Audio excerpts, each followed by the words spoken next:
buenas tardes. Bienvenidos a una nueva edición de su programa Societatis del Seminario de Sociología General y Jurídica de la Facultad de Derecho de la Universidad Nacional Autónoma de México. Nuestro reconocimiento y gratitud a nuestra directora, la doctora Sonia Venegas Álvarez, por permitirnos este espacio para estar en comunicación por una parte y por la otra hacer reflexiones y comentarios sobre problemas sociales que afectan a nuestra sociedad. El día de hoy nos acompaña y le agradecemos mucho a mi querido maestro Andrés Rivero Lira por haber aceptado estar el día de hoy con nosotros. Y como es habitual en nuestro programa, cedo el uso de la voz a la maestra Amparo Apolinar para que nos dé la síntesis curricular del maestro Andrés. Por favor. Claro que sí, doctor. El maestro Andrés Rivero Lira es licenciado en Derecho por la Facultad de Derecho de la UNAM. Tiene la maestría en Humanismo y Culturas con mención honorífica por el Instituto Cultural Helénico. En el ámbito académico es profesor de asignatura en nuestra Facultad de Derecho de las materias Historia del Derecho Mexicano y Ética Profesional del Jurista. En el ejercicio profesional es abogado litigante en materias de derecho migratorio, nacionalización y naturalización, así como de asociaciones religiosas. También en este ámbito profesional se ha asociado a algunas de las siguientes empresas y organismos no gubernamentales. Destacan Casa de los Refugiados, Casa de los Amigos, Fundación Cultural Mariana Jablonski, asesor en materia migratoria y de refugio en derechos humanos del Comité Holandés Bruxelles, asesor en materia migratoria del Grupo ADECO y asesor migratorio de agencias de modelos, entre otros. A partir de este año participa como asesor en el bufet jurídico de la Facultad de Derecho de la UNAM en materia migratoria y de la agenda migrante en la Fundación UNAM. Es miembro y expresidente de la Asociación de la Organización No Gubernamental Programa Casa de Refugiados y miembro del Ilustre y Nacional Colegio de Abogados de México, así como miembro del Colegio Nacional de Profesionistas con Posgrado en Derecho AC. En el ámbito editorial ha tenido diversas participaciones, destacan ser autor de voces para el Diccionario Jurídico de la Facultad de Derecho y autor en el libro Historia del Derecho Mexicano de la Facultad de Derecho. Bienvenido, maestro. Muy amable, gracias por la invitación, gracias a usted, la doctora Elsie, y también gracias por la maestra Amparo.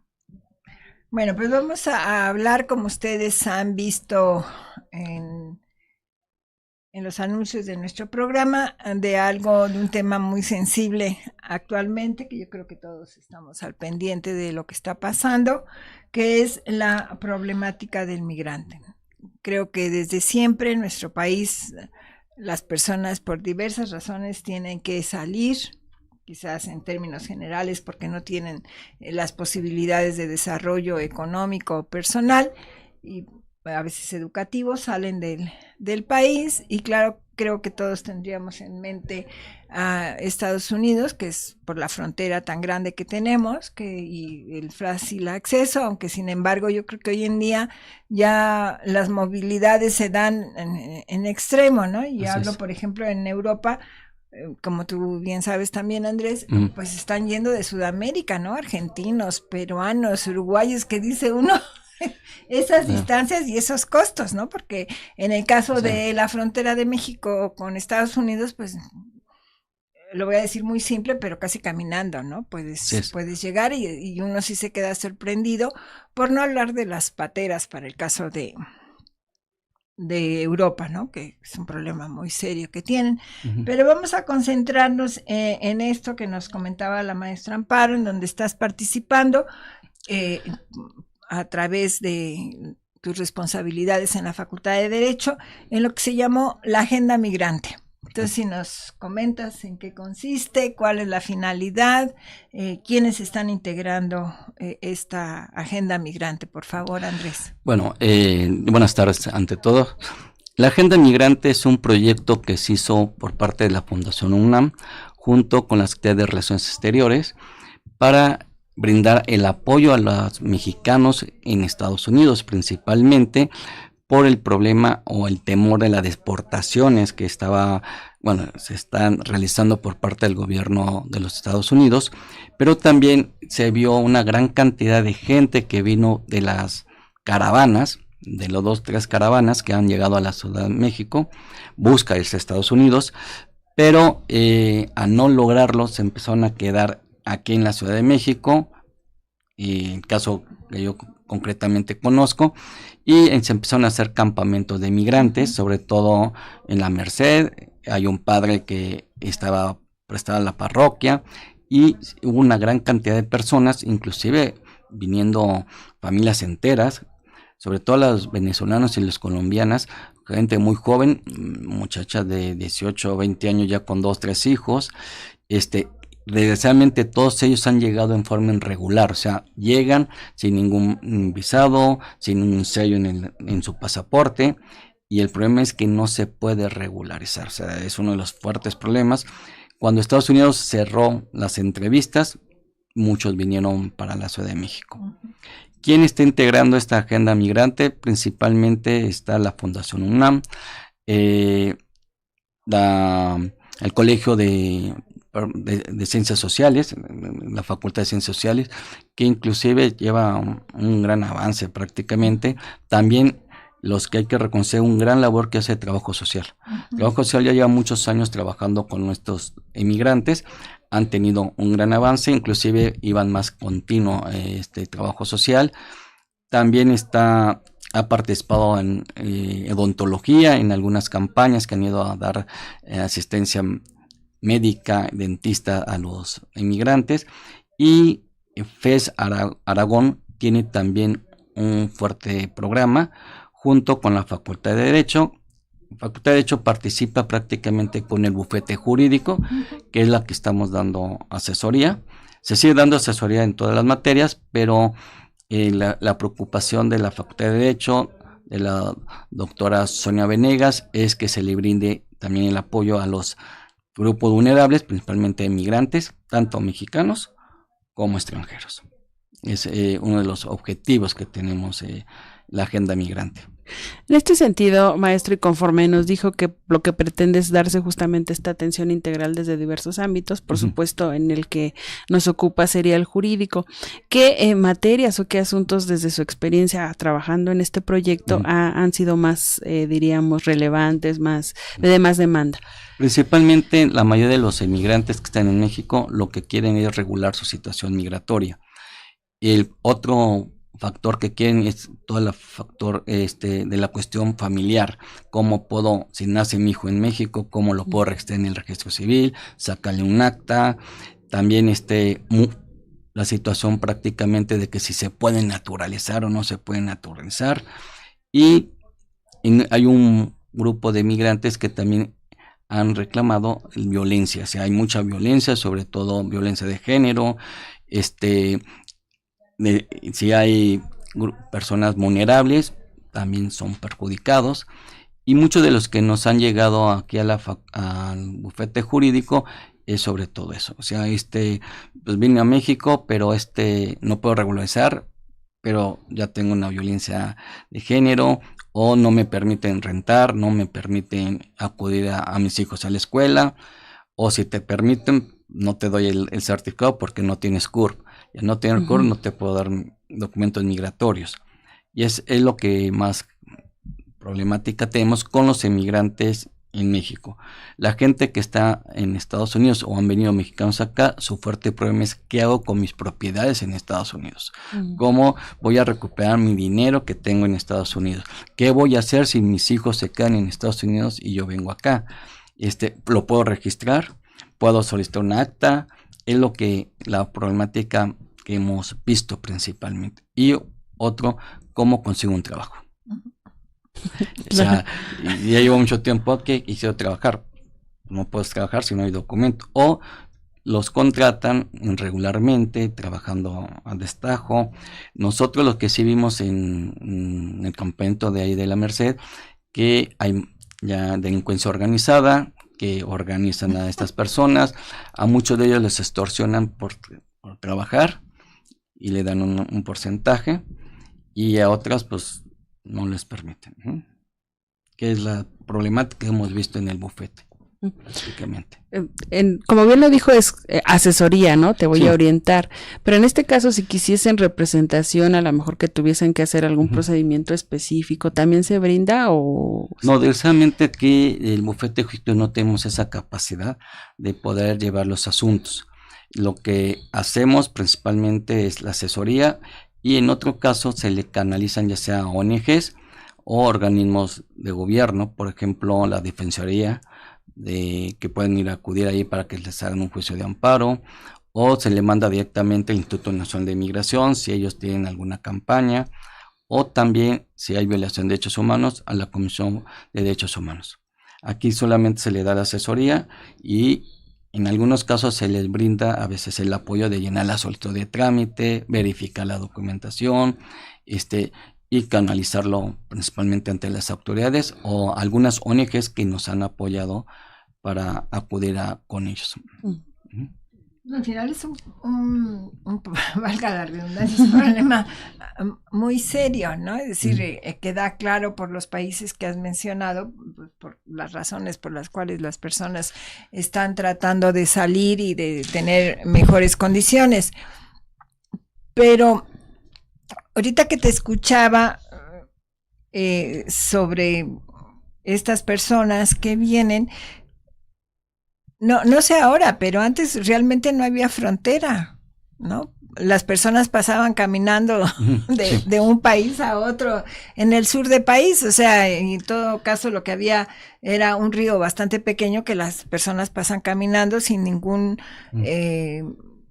control, diríamos, o sea, realmente siento que no hay aduana, o sea, está ahí difuminado.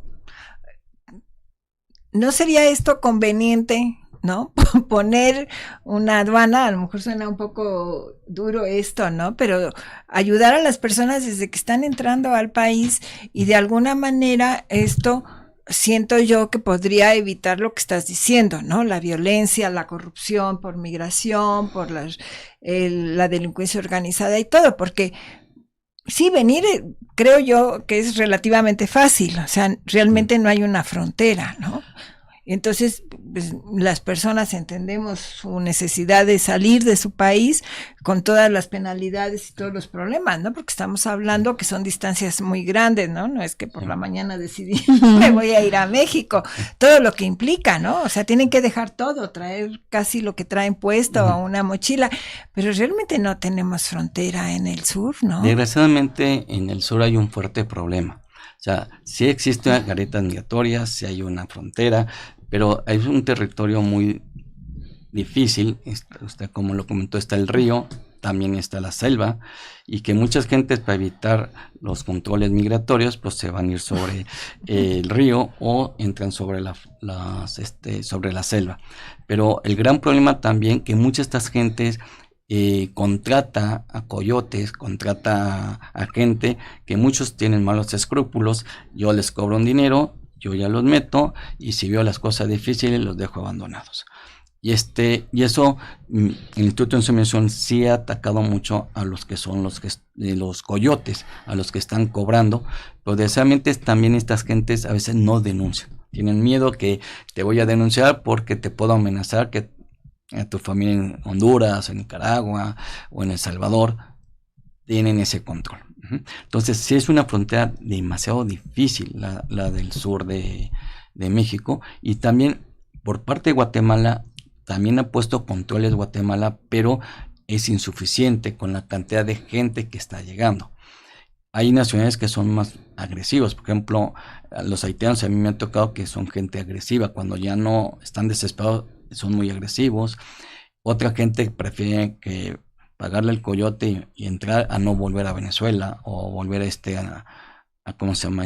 A Colombia. Pero hay cosas muy curiosas. Dentro de este campamento hemos visto gente que llega desde Chile y va subiendo todo Sudamérica. Pasan Panamá, que es una zona también muy peligrosa, una zona en Panamá es peligrosísima. Si logran pasar ahí, pues bueno, la otra es pasar ya a la frontera mexicana y de allí hacia los Estados Unidos.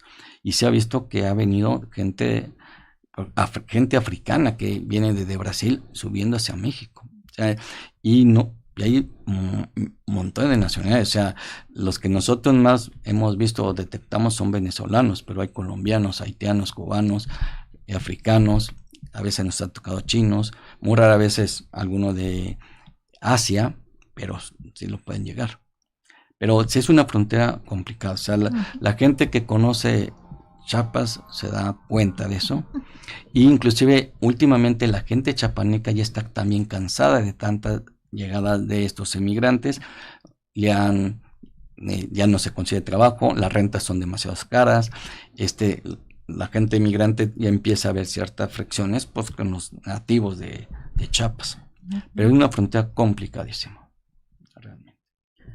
Justo con el panorama que acaba de referir, maestro, que son de diferentes nacionalidades, durante estas series, ¿a qué retos se enfrentan? Acaba de referir, ¿no? Unos son muy violentos, o sea, cuando están en la asesoría y se ponen un poco flamencos, nos diría la doctora, o qué otros retos también ustedes se enfrentan. Otros retos que encontramos es que muchas veces, y nos han dicho muchos inmigrantes que están en los campamentos, que han ido varias organizaciones, a ONGs, a algunas universidades, y todos le dan la misma asesoría. Todo el mundo le dice, no, es esto. Uno de los retos se dice, o me vas a ayudar o mejor ya no me ayudes. Otra cuestión, por ejemplo, como yo asesor, pues muchas veces se pone a decir, bueno, pobre gente, lo voy a tratar de ayudar, pero también uno está limitado hasta dónde lo puedo llegar. Entonces, uno de los retos, yo sentiría que pues, darle lo mejor que se pueda a las personas y evitar que nos toque una persona agresiva.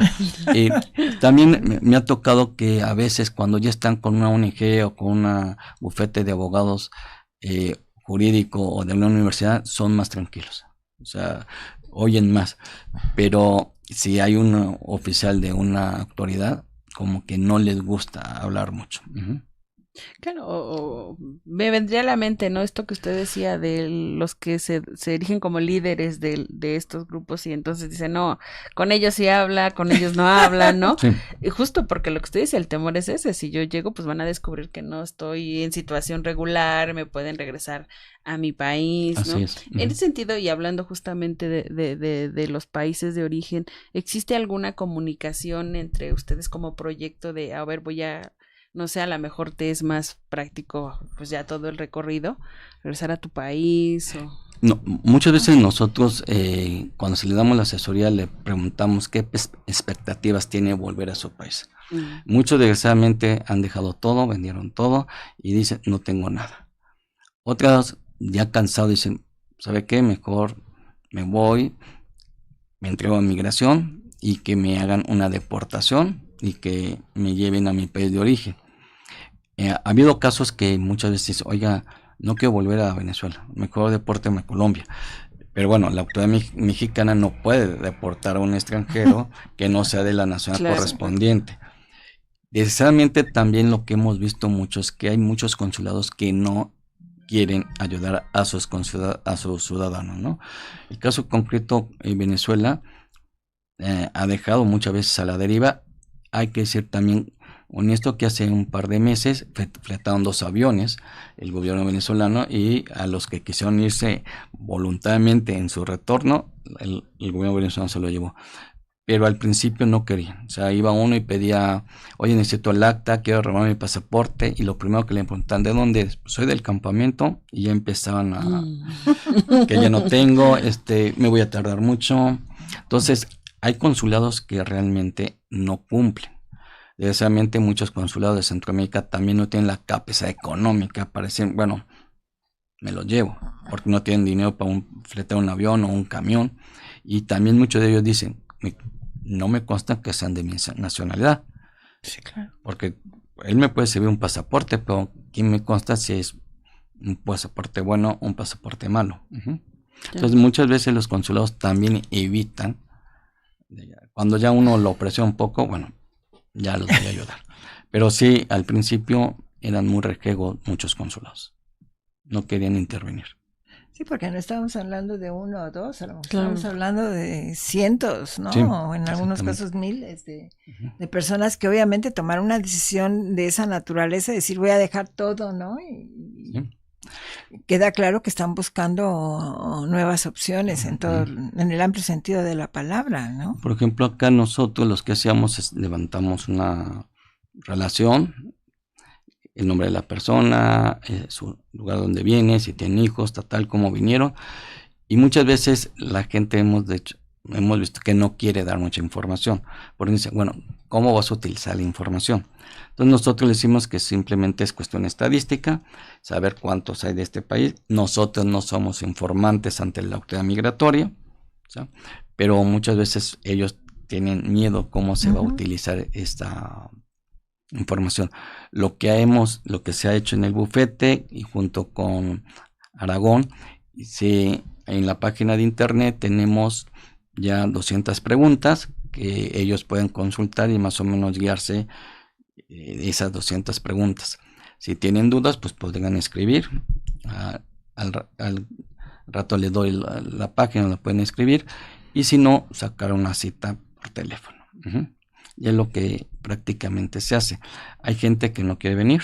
Hay gente que dice, bueno, mejor me quedo, que nadie sepa que existo, porque prefieren quedarse aquí incógnitos de que volver a su país, porque muchos de ellos ya no tienen nada en ese país. Bueno, nos han llegado algunas preguntas de nuestro auditorio, maestro. Justamente la temática ha generado pues muchas inquietudes. Entonces, van un poco amplias en este sentido de una de ellas, ¿qué obligaciones tiene el Estado de acuerdo al derecho internacional frente a los migrantes en situación irregular? Una de las obligaciones del Instituto Nacional de Migración y el Estado es tratar de regularizar a estas personas, pero desgraciadamente no ha habido campañas de regularización y el Estado realmente no quiere en un momento regularizarlo. Les voy a poner un ejemplo muy claramente, caso de Comar. La Comisión Mexicana de Ayuda a Refugiados era la que ellos verifican si es refugiado o le van a dar una visa de humanidad. Pero ¿qué ha sucedido? Que Comar tiene una gran cantidad de solicitudes o peticiones de solicitudes y no tiene el número suficiente de personal para contestar esas solicitudes. Ahorita hay casos de que hay gente que lleva un año, año y medio y la Comisión Mexicana de Ayuda a Refugiados no les puede contestar. No es porque no quieran, es que no tienen la capacidad de asesores y de personas que puedan contestar esa cantidad de volumen que ha llegado a Comar. Entonces, yo tengo una responsabilidad en derecho internacional, sí, porque hay un acuerdo, México respeta los derechos humanos, pero precisamente no hay una capacidad de hacer una regularización, porque si fuera así, pues con la soya prácticamente migración. Si migración ya ahorita está difícil haciendo algunos trámites, ahora anéxenle todo esto, pues, es están imposible. Sobrepasados, ¿no? O sea, no tienen la capacidad. En tu experiencia, mi querido Andrés, estos trámites migratorios, quizás no referidos tanto a los migrantes, sino en general, ¿se ha avanzado o estamos retrocediendo ante la avalancha de migrantes? En tu experiencia, ¿cómo lo ves? Yo lo que he visto que el Instituto Nacional de Migración ha cambiado algunos procedimientos. Por ejemplo, antes uno iba, se formaba y como iba entrando, iba a tener la solicitud. Han tratado de modernizarlo, por ejemplo, citas, pero precisamente se saturan tan rápido. Yo abro ahorita y en la media hora ya colapsó el sistema de citas. También lo que han hecho es hacer procedimientos, por ejemplo, registrar la empresa en migración para que sea un poco más ágil. Ha habido trámites que el mismo día voy, pongo mis huellas y me la dan, pero sí ha avanzado un poco, pero desgraciadamente por la gran cantidad que tiene de inmigrantes no puede hacer efectivo esa situación. Hay casos que sí, o en algunas zonas, o sea, algunas delegaciones que están atrasados, pero el problema es eso, o sea, saco un programa para hacer citas y se colapsa porque cuántos son, no solamente son estos inmigrantes, son los despachos de abogados que llevan esos trámites, son organismos que solicitan esas citas. Aunque lo quieran hacer hábil, no hay problema. Entonces, sí hay que ser francos, han quitado muchos trámites, han tratado de agilizar el Instituto Nacional de Inmigración, por ejemplo, ya no les piden el permiso de matrimonio. Ya no te piden tampoco permiso de divorcio, que antes era necesario. Entonces lo han tratado de agilizar, pero desgraciadamente cada día hay más, aunque yo tenga un buen sistema, pues se me colapsa. Claro. Ese es el problema. Ya. Otra inquietud que Sí. es aquí entre nuestro auditorio es respecto a lo que usted decía de los grupos vulnerables Ujú. y específicamente a los menores, Sí. ¿no? Es decir, ¿qué pasa cuando pues son separados de sus padres? Ya sea, por ejemplo, en el caso de Estados Unidos, que los padres son deportados Ujú. y se quedan los hijos, ¿no? Como pues volverlos a sus países de origen, diríamos. Sí. Y agregando, yo creo que también el problema de si quedan hijos huérfanos porque los padres mueren, diríamos, el pensemos transcurso. en el transcurso, Ok. exactamente. Aquí en caso, la primera pregunta, el caso concreto, si el padre es deportado, haciendo los hijos norteamericanos no se pueden deportar.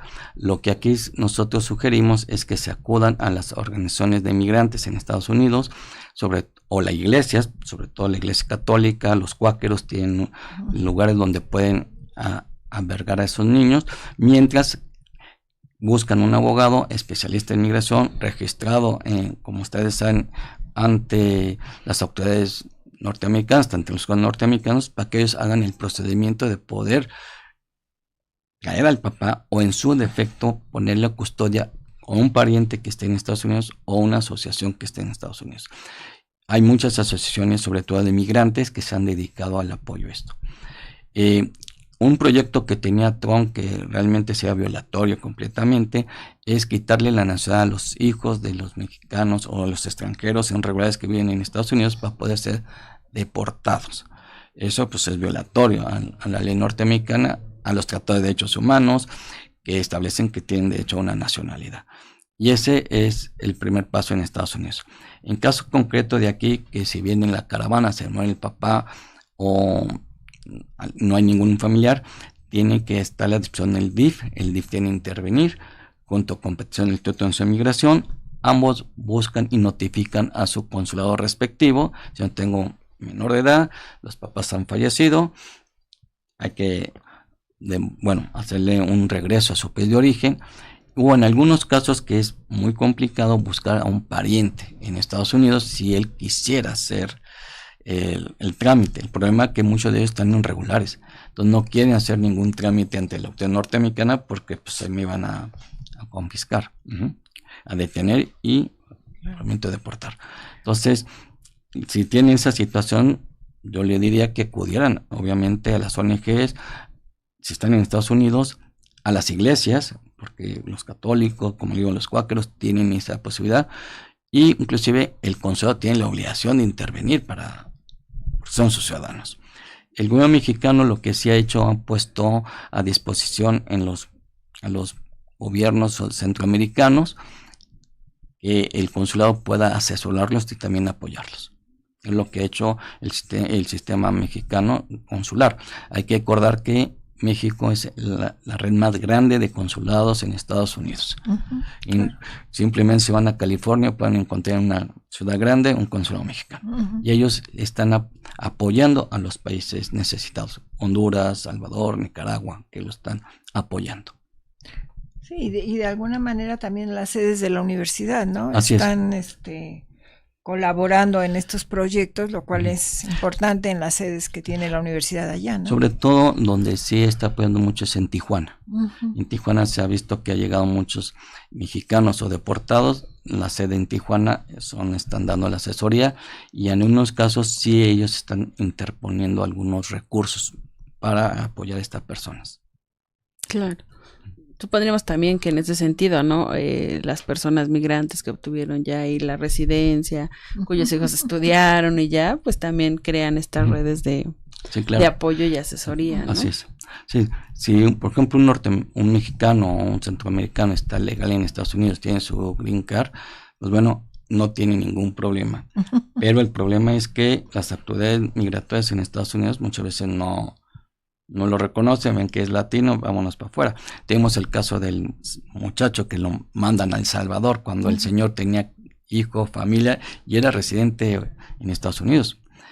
Las ONGs y los grupos en Estados Unidos presionaron tanto el gobierno norteamericano y el gobierno salvadoreño que lo pudieron devolver. Si es ese caso, pues hay que presionar a través de las ONGs y organismos de migrantes en Estados Unidos. Y aquí en México, pues bueno, Comisión de Derechos Humanos, las ONGs, presentar también ante migración, presionar a migración para que ellos pudieran hacer, ayudarlos, porque es la única manera. Claro, y esto también creo que cuando pensamos en migrantes, pensamos en adultos, Sí. ¿verdad? Y realmente, pues un porcentaje importante es de los que se llaman los menores no acompañados, ¿no? Y sí. que siento es como la nada jurídica, ¿no? Es decir, se está convirtiendo en un problema muy serio en Europa, por ejemplo, Sí. ¿no? De que vienen los cayucos, mueren los padres, y ahorita precisamente en España hay una gran discusión en relación a esto, si los mandan a las comunidades o no.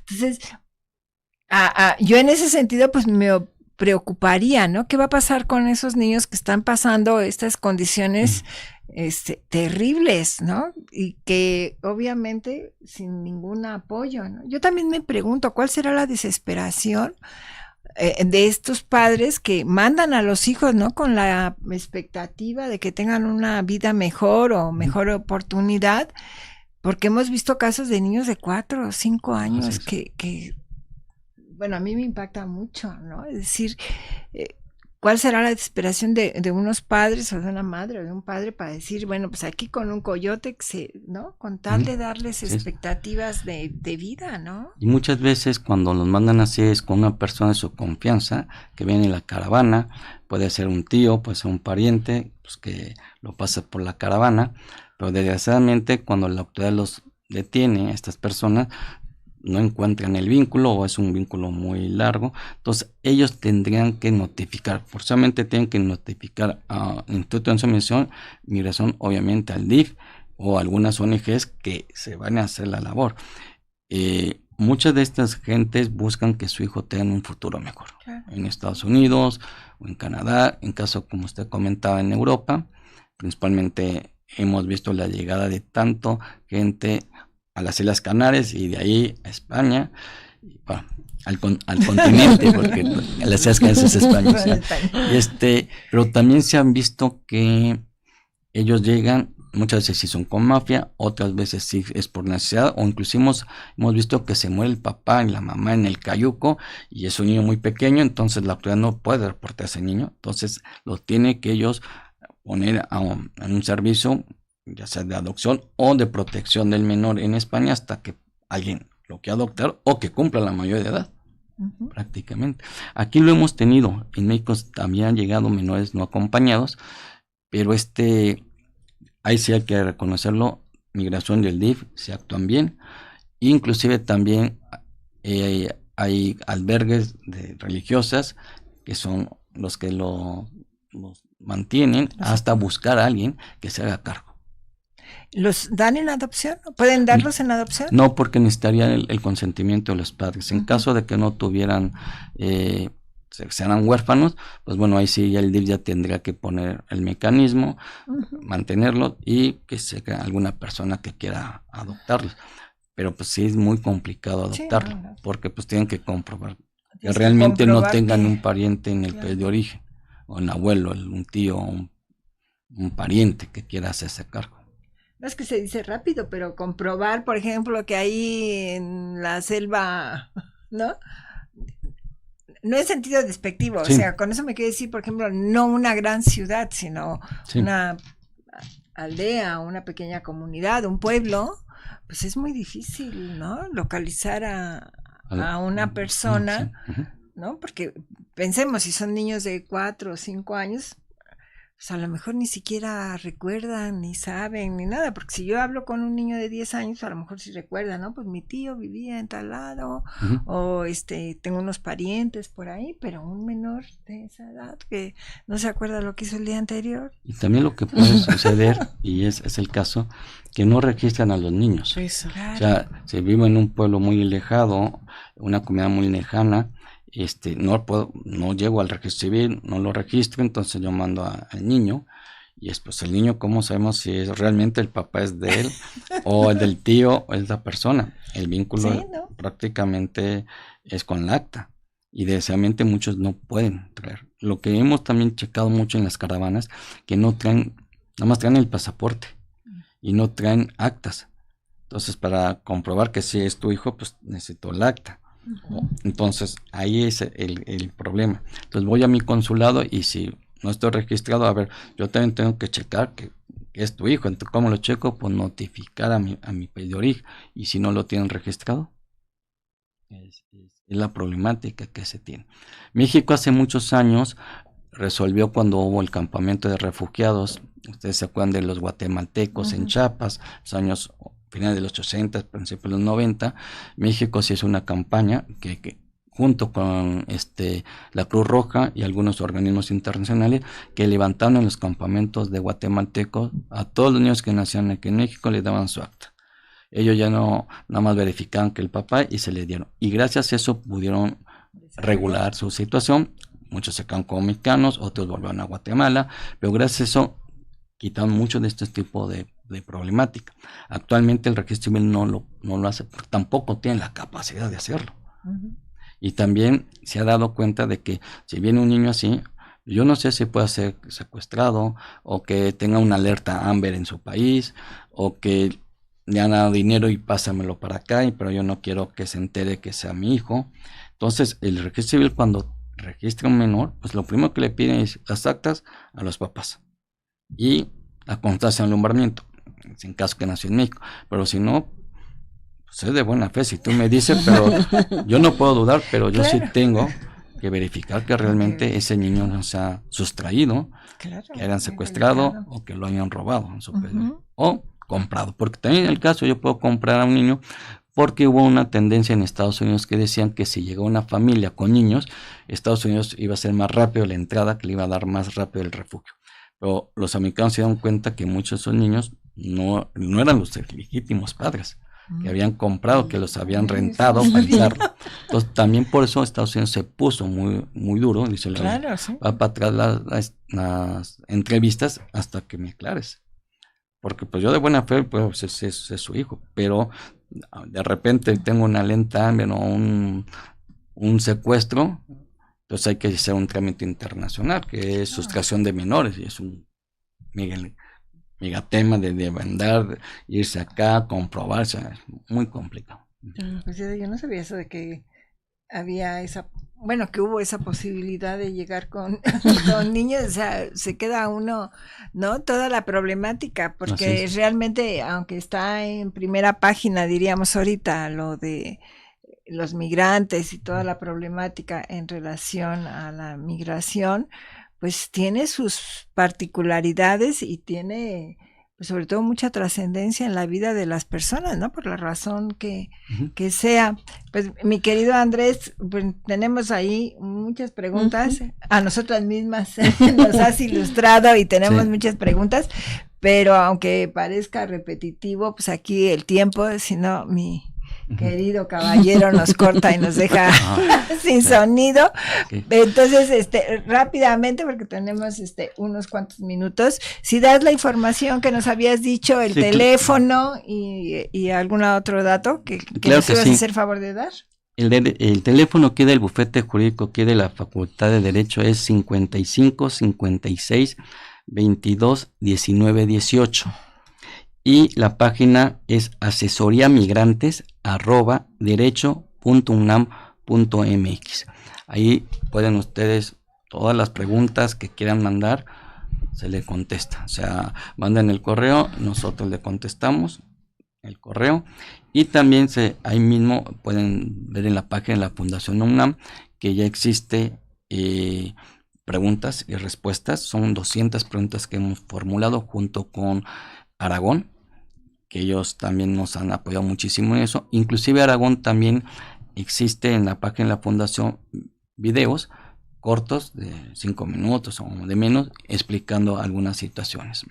Muy bien, pues es una información valiosa que seguramente llegará en la difusión de nuestros alumnos y de nosotros mismos a personas que les sea muy útil. Mientras tanto, mi querido Andrés, pues muchas gracias por estar con nosotros, por darnos una visión real y visible de lo que está pasando con las migrantes. Nosotros queremos agradecer a Eduardo y a Rafael que hacen posible que ustedes nos vean y que estemos en contacto, y a la maestra Amparo, a Paulina del seminario. Todos ellos en conjunto pues tratamos de estar en comunicación con ustedes, darles esta perspectiva de los problemas y los fenómenos sociales que se dan en nuestra sociedad. Los esperamos la próxima semana, en martes, en una nueva edición de Societatis. Hasta entonces, bonita semana. Gracias.